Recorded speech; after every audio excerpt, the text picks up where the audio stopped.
जय Shri Krishna. Thank you मेरे पहले वीडियो देखने के लिए और मेरे साथ जुड़े रहने के लिए। ये मेरा दूसरा वीडियो मैं बना रहा हूँ, कंटिन्यूशन के अंदर है। अब पहला वीडियो अगर ना देखा हो तो पहला वीडियो आप देख लीजिए। मैं हूँ एडवोकेट भाविन ठक्कर, मैं सूरत गुजरात के अंदर प्रैक्टिस करता हूँ। मैं ये वीडियो इसीलिए बना रहा हूँ कि अपनी जुडिशल सिस्टम के अंदर मैं कुछ ऐसा बदलाव लाना चाहता हूँ कि जिसके तहत हम लोग रेगुलर वे में, चाहे कोई भी पेंडेमिक हो या कोई भी दिक्कत हो, हम लोग रेगुलर वे में ज़्यादा से ज़्यादा जजमेंट और अपने सिस्टम क्रिपल ना हो और ज़्यादा से ज़्यादा जजमेंट, स्पीडी जस्टिस और सस्ते में और कार्यवाही हो सके, ऐसा मेरा ये क्या है। सबसे पहले मेरी एक जो गलती हुई है पहले एपिसोड के अंदर, जो मेरे कई क्लाइंट्स ने, कई दोस्तों ने मुझे उसके बारे में बताया और जो मेरी गलती हुई थी उसके लिए मैं क्षमा चाहता हूँ। मेरी पहली एपिसोड के अंदर पहले शुरुआत में ही एक गलती हुई थी। मैंने वहाँ पे मुख्यमंत्री श्री नरेंद्र मोदी बताया था, सही मायने में वो प्रधानमंत्री श्री नरेंद्र भाई मोदी है। वहाँ पे मेरी गलती हुई थी, उसके लिए मैं क्षमा चाहता हूँ। अभी मैं आपको साथ में यहाँ पे दूसरी भी एक चीज़ बताऊँगा कि भाई अपने प्रधानमंत्री श्री जब 2003 के अंदर गुजरात के मुख्यमंत्री श्री थे, तो तब तारीख 19/9/2003 को मैंने उनको एक ईमेल लिखा था, जिसके अंदर इसी हिसाब से, उस वक्त के टेक्नोलॉजी के हिसाब से तकरीबन इसी टाइप का एक मेल पूरा उनको डिटेल में लिख के भेजा था कि भाई ये चीज़ हम लोग गुजरात के लिए इम्प्लीमेंट करें। के और से उनका OSD पराग भाई शाह का रिटर्न जवाब भी आया था। उसके बाद किसी भी कारण से उनका ये चीज़ इम्प्लीमेंट नहीं हो पाई है। अभी आज की तारीख में वो अभी अपने प्रधानमंत्री श्री है, आराम से ये चीज़ को इम्प्लीमेंट कर सकते हैं। ये पेंडेमिक के कारण जब कोर्टें 5 महीने से पैरालिटिक पोजीशन के अंदर है, क्रिपल्ड है, जब कोई न्याय नहीं दे पा रहे हैं, आगे कोई कार्यवाही नहीं हो पा रही है, और जो कार्यवाही होती है वो भी सबको डरे डरे रह के ये कार्यवाही करनी पड़ रही है, तो इसमें से हमें बाहर निकलना बहुत ही ज़रूरी है। और साथ में हम लोग मिलके ये कार्यवाही हम लोग कर सकते हैं और हमें करना ही चाहिए। और इसके लिए मैं उनको, आप सभी की ओर से और मेरी ओर से, मैं उनको प्रार्थना करता हूँ कि ये चीज़ पूरे का पूरा देखें और ये चीज़ इम्प्लीमेंट करें। ऑलरेडी उन्होंने रेवेन्यू कोर्टों के अंदर ये इम्प्लीमेंट किया हुआ है। जो अभी फेसलेस अपील्स उन्होंने जो दाखिल करने के लिए जो बताया गया है, तकरीबन उसी स्टेप के ऊपर ये मेरी कार्यवाही में बताना चाहता हूँ कि जहाँ पे पार्टी और जजेस दोनों एक दूसरे के कॉन्टेक्ट में कहीं पे भी आएंगे नहीं, तो कहीं पे भी करप्शन होने की गुंजाइश नहीं रहेगी। और जजेस को सेम डे जजमेंट देना है तो फास्टर डिलीवरी ऑफ जजमेंट भी रहेगा और काम बहुत सरलता से होता रहेगा। ये विनती है कि आप लोग ये वीडियो अगर आपको अच्छा लगे तो आप ये वीडियो को सिर्फ अपने तक सीमित ना रख के इसको अपने पूरे कॉन्टैक्ट लिस्ट के अंदर इसको फॉरवर्ड कीजिए और हो सके वहाँ तक पूरे इंडिया के जितने भी चैम्बर ऑफ कॉमर्सेस है वहाँ तक ये पहुँचाइए और सभी चैम्बर ऑफ कॉमर्स वालों के साथ उनको एक बार समझाइए कि नहीं भाई ये चीज़ धंधे के लिए, प्रोफेशन के लिए बहुत ही ज़रूरी है। जहाँ कहीं पे भी बिजनेसेस होता हो वहाँ पे अच्छा लॉ एंड ऑर्डर मेंटेन होना ही चाहिए, और जहाँ पे लॉ एंड ऑर्डर अगर अच्छा मेंटेन होता रहेगा तो वहाँ पे बिजनेस डेफिनेटली प्रॉस्पर होता रहेगा। तो ये हर एक जगह के चैम्बर ऑफ कॉमर्स के थ्रू अपने सेंट्रल गवर्नमेंट के ऊपर ये अगर प्रेशर पड़े तो डेफिनेटली सेंट्रल गवर्नमेंट इसके ऊपर सोचेगा और ज़्यादा से ज़्यादा जल्दी इसके लिए इम्प्लीमेंटेशन करेगा। ये मेरी आप सबसे अनुरोध और विनती है।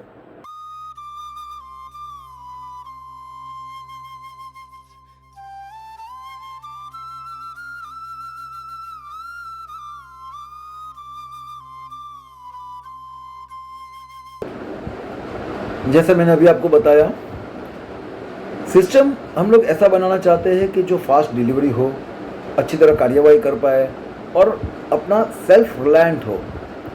तो सबसे पहले मैं ये चाहता हूँ कि एक केस जो दाखिल होता है वो हम लोग टोटली ऑनलाइन कर दें। एक जुडिशरी का ही एक फॉर्म आ जाए हर एक एडवोकेट्स के पास या सिस्टम के अंदर, ऐसा ही आ जाए कि वहाँ पे आपको पूरा फॉर्म फिलअप करके ऑनलाइन ही भरना है। जैसे कि लोग अपने फॉर्म्स एडमिशन के लिए भरते हैं, तो वो फॉर्म फिलअप जो करते हैं वो सीधे का सीधा उसी के फॉर्मेट के अंदर फिलअप होता है, ऑनलाइन ही भरा जाता है और सीधे के सीधा उसी के अंदर वो दाखिल हो जाता है। जो डॉक्यूमेंट्स होते हैं वो अटैच किया जाते हैं। तो फॉर्म फिलअप होता है तो सबसे पहले रजिस्ट्रेशन का क्लार्क जो होता है उसको वो रजिस्ट्रेशन करने की ज़रूरत नहीं पड़ेगी। वो फॉर्म एडवोकेट सीधे अपनी ऑफिस से बैठे बैठे सीधा फॉर्म फिलअप करेंगे वहाँ पे जो कोई भी गलती हुई वो एडवोकेट की गलती गिनी जाएगी, क्लर्क की गलती नहीं आएगी। वहाँ पे वो एडवोकेट वहाँ पे फॉर्म फिलअप करेगा, फिलअप करके सीधे का सीधा वो फॉर्म के तहत उसको नंबर इमीडिएटली मिल जाएगा पूरे फॉर्म के साथ में। उसको जो भी डॉक्यूमेंट्स अटैच करने हैं, जैसे मान लो अगर उसने कोई फरियाद दाखिल की हुई है या अगर उसने कोई दावा दाखिल किया हुआ है, तो दावे के तौर पे अगर उसने दावा दाखिल किया हुआ है तो उसकी जो भी प्लेंट है, तो प्लेंट की कॉपी उसको एग्जिबिट 1 के तौर पे वहाँ पे उसको अपलोड करनी है, तो वो कॉपी जाएगी। तो वहाँ पे वायरस का या ऐसा कोई भी चांसेस नहीं रहेगा। साथ में उसका वकालतनामा है। अभी यहाँ पे जो भी दावा अर्जी जो मैंने बताई, जो सॉफ्ट कॉपी अपलोड होगी, तो वहाँ पे सबसे पहले क्या होगा कि वहाँ पे जैसे ही सॉफ्ट कॉपी उसकी जो अपलोड हो जाएगी, तो सिस्टम को भी हमें ज्वाइन करना है अपने आधार कार्ड के साथ में। अपने इंडिया के अंदर सभी लोगों को आधार कार्ड दिया गया हुआ है। तो जो पार्टी जहाँ पे साइन करेगी, मान लो अगर उसका पर्सनल नेम से अगर उसने केस दाखिल किया है, तो उसका आधार नंबर वहाँ पे एंटर जब करा जाएगा, तो सीधा उसके वहाँ पे उसको OTP एक आएगा। जो भी पार्टी है उसके वहाँ पे OTP आएगा। वो OTP के तहत वो वहाँ पे एडवोकेट की ऑफिस में बैठे बैठे वो OTP वहाँ पे दिखा सकता है। OTP के तहत उसकी डिजिटल सिग्नेचर प्लेन के ऊपर सीधी चली जाएगी। तो कोई भी पर्सनल सिग्नेचर्स की रिक्वायरमेंट नहीं पड़ेगी हमें। साथ में एडवोकेट की भी खुद की भी जो सिग्नेचर्स होती है वकालतनामे पे, वो भी इसी हिसाब से आधार कार्ड के तहत हम लोग कर सकते हैं। अभी किसी ने भी केस अगर अपना दाखिल किया है और अगर वो फर्म है, तो GST के नंबर के थ्रू उसका रजिस्ट्रेशन होता है। तो GST के पोर्टल के थ्रू पे वो पार्टी का पूरा नाम आ जाएगा कि कौन सी फर्म है, तो GST नंबर वहाँ पे डालना है। GST नंबर के साथ उसका वेरिफिकेशन मैचिंग हो जाएगा और मैचिंग होकर वहाँ पे भी उसका OTP नंबर चला जाएगा, जो भी उसका नंबर उसने फ़ोन नंबर पे दिया है उसके ऊपर, और वहाँ से वो नंबर वेरीफाई होके GST का भी जो भी फर्म है उसका भी उसकी डिजिटल सिग्नेचर वहाँ पे दी जाएगी कि नहीं भाई ये जो केस दाखिल कर रहा है वो ये फर्म दाखिल कर रही है, जिसके तहत उसका या तो पावर ऑफ अटॉर्नी होल्डर हो या जो भी उसका ऑथोराइज्ड पर्सन हो या उसका मालिक हो या पार्टनर हो जो उसका केस दाखिल कर रहा है, उसका वहाँ पे आप डॉक्यूमेंट अटैच करके उसकी भी डिजिटल सिग्नेचर आप एडॉप्ट कर सकते हैं। अगर लिमिटेड कंपनी हो तो उसका भी लिमिटेड कंपनी का नंबर भी आप डाल के उसको भी यहाँ पे अटैच कर सकते हैं। तो उसका फ़ायदा सबसे पहले ये हो जाएगा कि कितने लोगों के सामने केस किया हुआ है। मान लो अगर एक कोई चीटर पार्टी है जो मार्केट के कई लोगों के साथ चीट कर रही है, धोखाधड़ी कर रही है, तो उसकी डिटेल्स, वो आदमी का नाम और डिटेल्स उसकी फर्म का नाम, वो दोनों होल ओवर इंडिया के जुडिशरी पोर्टल के अंदर आ जाएगा और वो मैच कर पाएंगे कि नहीं भाई ये पार्टी के सामने कुल मिला के इतने केसेस दाखिल हुए हैं, तो ये पार्टी रेगुलर ऑफेंडर है, वो वहीं से पता लग जाएगा। केस पूरा होता है उसके बाद ही हो सकता है, I agree with that thing, लेकिन प्राइमा फेसी तो इतना पता लग जाता है कि नहीं भाई ये पार्टी ने इतने लोगों के साथ कुछ किया हुआ है जिसके तहत इतने ज़्यादा लोगों ने उसके सामने केस दाखिल किए हुए, तो प्राइमा फेसी उसके सामने पुरवार होता है। तो ये चीज़ फिर आगे भी जाएगी कि नहीं भाई जब कभी किसी के साथ भी कोई आदमी अगर धंधा करता है, अगर मैं यहाँ पे एक व्यापारी हूँ, मेरे पास कोई आदमी यहाँ पे माल खरीद करने के लिए आता है, अपना नाम नंबर देता है, तो मुझे नाम के साथ उसका GST नंबर लेना है, उसका आधार कार्ड नंबर भी लेना है। ये दोनों नंबर्स मैं वेरीफाई करूँगा तो वहीं से मुझे तुरंत पता लग जाएगा कि नहीं भाई वो पार्टी के ऊपर कितने केसेस हुए हैं, तो वो पार्टी के साथ उसके बाद भी मुझे धंधा करना है या नहीं करना है, वो उधर से ही पता लग जाएगा। तो ये धोखाधड़ी काफ़ी हद तक कम हो जाएगी, क्योंकि चीटर्स जो होते हैं वो बहुत ही कम लोग होते हैं। वो अपना नेम पीढ़ी का नाम बदलते रहते हैं, अपना नाम बदलते रहते हैं। तो जब आधार कार्ड के साथ लिंक रहेगा और सब जगह से उसका लिंक रहेगा, तो वहाँ पे वो अपने नाम बदल के नहीं कर पाएंगे। हर एक जगह पे उसको अपनी डिजिटल सिग्नेचर्स देनी पड़ेगी। तो एक ही पार्टी कितनी जगह से चीटिंग कर पाएगा, तो एक जगह पे उसका अंत आ जाएगा, सब जगह पे पता लग जाएगा कि नहीं भाई ये आदमी इतनी जगह पे इतनी बार नई पेढ़ी बना के उसने इतने लोगों के साथ चीट कर चुका है ये, तो वो चीज़ आ जाएगी।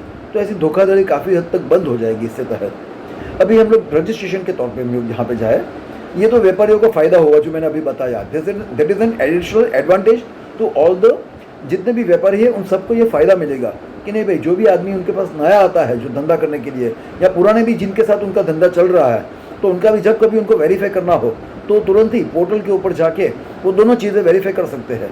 तो और जुडिशरी सिस्टम को अपनी ये जो सिस्टम बनी हुई है वहाँ पे अगर वेरीफाई करने के लिए अगर उनको कुछ चार्ज लेना हो तो व्यापारी आराम से वो चार्ज भर लेगा। एक नॉमिनल 50-100 रुपये का एक चार्ज ले लीजिए और वहाँ से सर्च रिपोर्ट उसका मिल जाएगा कि भाई ये पार्टी के ऊपर कितने केसेस हुए हैं।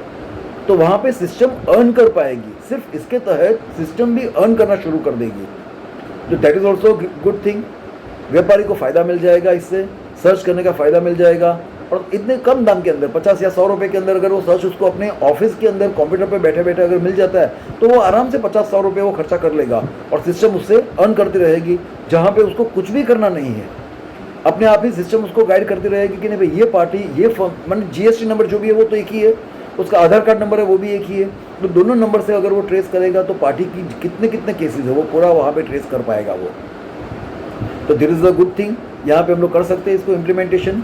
उसके बाद जाके हम लोग जब केस दाखिल किया तो जैसे मैंने बताया कि नहीं सबकी डिजिटल सिग्नेचर्स ली गए। अभी जितने भी लोग हैं जिनको जो डॉक्यूमेंट सबमिट करना होता है, तो डॉक्यूमेंट्स जो होता है उसको हम लोग एक अलग सिस्टम, मैं आपको वो सेकंड स्टेज में बताऊंगा कि जो डॉक्यूमेंट्स उसके जो अटैच होते हैं, केस के साथ में डॉक्यूमेंट्स अटैच होते हैं, चालू केस के दौरान जो डॉक्यूमेंट्स अटैच होते हैं तो कैसे अटैच करना होता है और कैसे जाएगा वो, क्योंकि डॉक्यूमेंट्स वेरीफाई करना होता है। सिर्फ उसकी स्कैन कॉपी रख दे वो मतलब नहीं पड़ता। तो हमें कोर्ट कंप्यूटर सेंटर में CCC नाम करके मैंने यहाँ पे एक सिस्टम के अंदर मैंने बनाया हुआ है, कोर्ट कंप्यूटर सेंटर बनाया हुआ है, जिसके तहत वहाँ पे वो पार्टी को वो डॉक्यूमेंट्स लेके जाना होता है।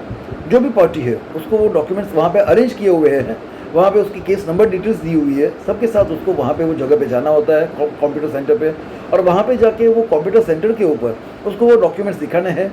वहाँ पे जो भी बंदा होगा, जो भी क्लार्क होगा, उसको वो सभी डॉक्यूमेंट्स को सिर्फ स्कैन करना है, ओरिजिनल डॉक्यूमेंट्स को स्कैन कर देना है।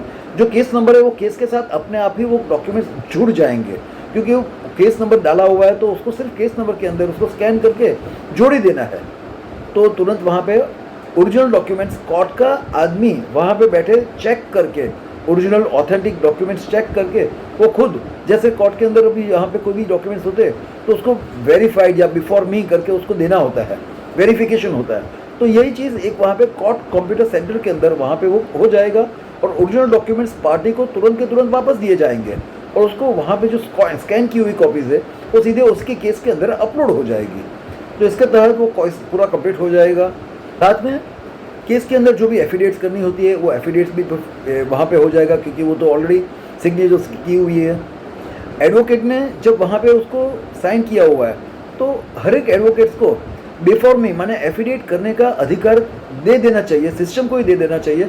हर एक एडवोकेट को नोटरी बना दीजिए। जो भी एडवोकेट्स है जिनकी प्रैक्टिस 5 साल से ऊपर है वो हर एक को नोटरी बना दीजिए, या अपने जो भी केसेस है अपने क्लाइंट्स के लिए वो खुद जिम्मेदारी लेके नहीं भाई ये सिग्नेचर उसके सामने की हुई है, क्योंकि वो खुद वहाँ पे डॉक्यूमेंट्स जब फाइलिंग करता है, उसके जब केसेस फाइलिंग करता है तो OTP वो खुद डालते हैं। तो बिफोर मी साइन हुई है उसका तहत माने उतना उसका वेरिफिकेशन हो गया और वो खुद अपनी एफिडेविट दे सकता है कि नहीं भाई ये मेरे सामने साइन की हुई है। इतना पावर उसको दे देना चाहिए एडवोकेट को। तो खामोखाम कोर्ट के अंदर सिग्नेचर्स के लिए सिर्फ एफिडेविट के लिए लोगों को जाना ना पड़े और उसके लिए लोगों को कोर्ट को एक आदमी को भी देने की ज़रूरत ना पड़े और लोगों को भी कोर्ट तक वहाँ पे जाने की ज़रूरत ना होनी चाहिए। आगे हम लोग बढ़ते हैं। जब केस दाखिल हो जाता है तो ये केस की फर्स्ट सुनवाई के लिए होता है। तो जो फर्स्ट ऑर्डर होता है तो फर्स्ट ऑर्डर लेने के लिए कैसे जाएगा, तो पार्टी को अगर ये केस के अगर लगे कि नहीं भाई सामने वाले को सीधा नोटिस पहले देना है तो वो नोटिस जाएगी। तो सामने वाले भी आपको जो डिटेल्स देते हैं तो उसके अंदर उसका फ़ोन नंबर भी आता है, ईमेल एड्रेस भी आता है, उसका भी GST नंबर आता है, उसका लिमिटेड कंपनी है तो लिमिटेड कंपनी का नंबर आता है, जो भी डिटेल्स है उसकी भी दी जाती है। तो उसके तहत उसको इलेक्ट्रॉनिक मीडियम के थ्रू कोर्ट के द्वारा सीधा उसको ईमेल जाता है, व्हाट्सएप जाता है, SMS जाता है। तीनों तरीके से कोर्ट के द्वारा उसको इलेक्ट्रॉनिक फॉर्म में ही मैसेज दे जाता है। मान लो अगर कोई ऐसी जगह पे है जिसके पास कोई ऐसे तीनों में से कोई भी तरीके से आप उसको मैसेज ना दे पाते हैं तो वो जहाँ पे रिसाइड करता है वहाँ पे नियरेस्ट पुलिस स्टेशन के ऊपर या नियरेस्ट बेलिफ रूम के अंदर आपको सीधा वहाँ पे इलेक्ट्रॉनिक फॉर्म के अंदर आपको वहाँ पे उसको मैसेज जाता है। तो वो समन्स, वारंट या नोटिस को जो भी आदमी होता है, बेलिफ हो, पुलिस हो, उसको लेके उसको प्रिंट लेके वहाँ पे जाना होता है और लाके वहाँ पे उसके पास सिग्नेचर अडॉप्ट करके या जो भी उसका रिपोर्ट होता है वो रिपोर्ट उनको वो जुडिशरी सिस्टम के सॉफ्टवेयर के तहत ही वहाँ पे उसको स्कैन की हुई कॉपी अपलोड कर देनी है।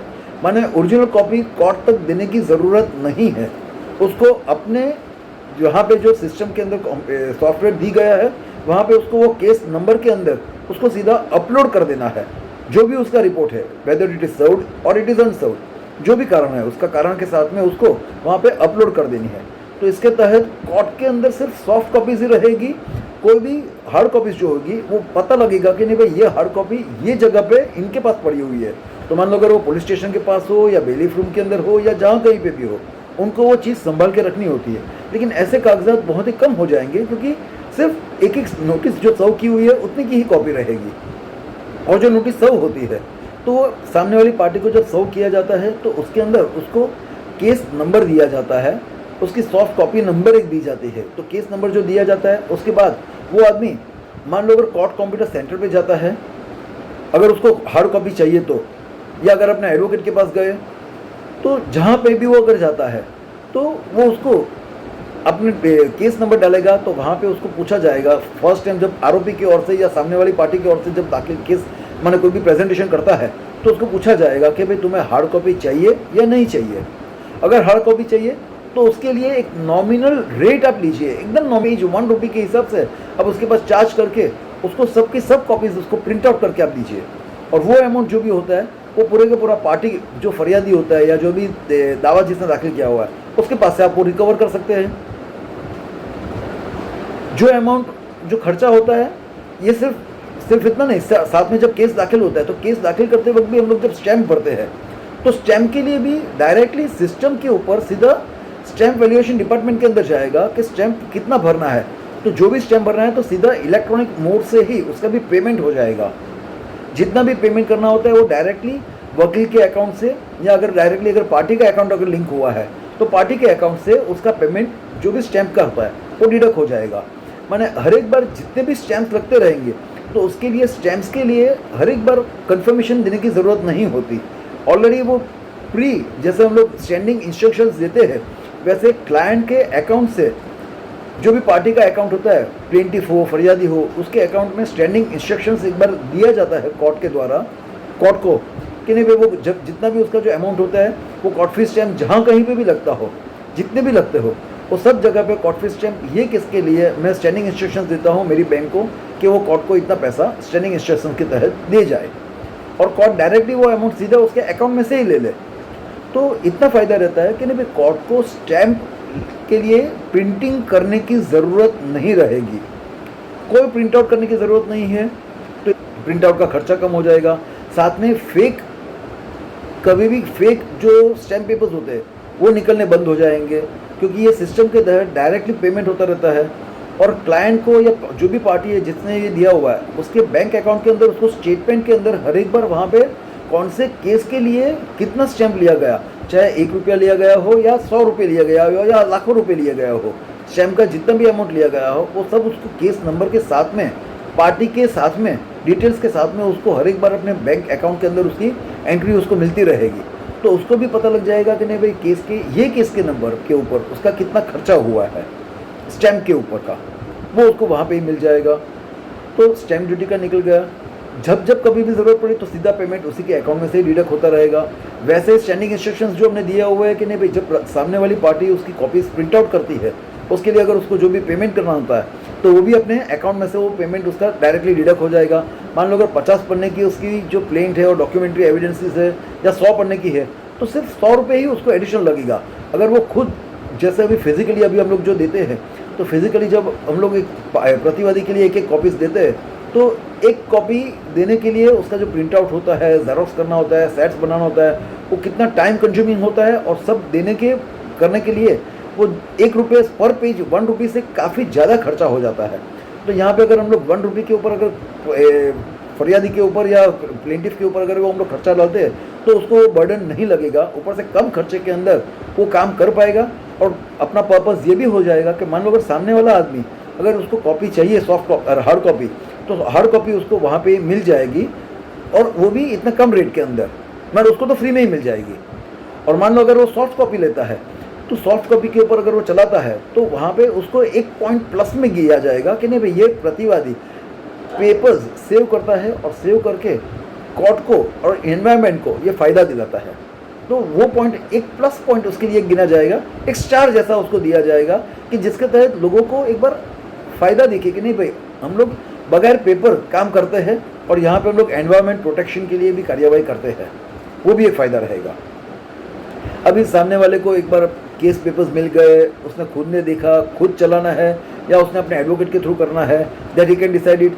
वो अपने एडवोकेट के थ्रू करता है तो जैसा मैंने बताया वो एडवोकेट भी केस नंबर के ऊपर अपना वकालतनामा डायरेक्टली डिजिटल फॉर्म में भी वो खुद भी वहाँ से ही अपनी ऑफिस से ही बैठे बैठे वो अपना डिजिटल फॉर्म में अपने डॉक्यूमेंट्स वहाँ पे वकालतनामा फाइल कर सकता है।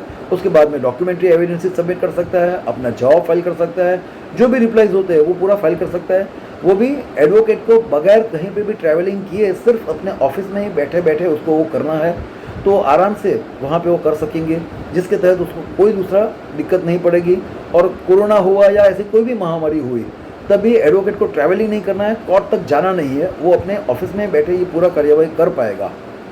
तो ये भी एक दूसरा एडवांटेज रहता है।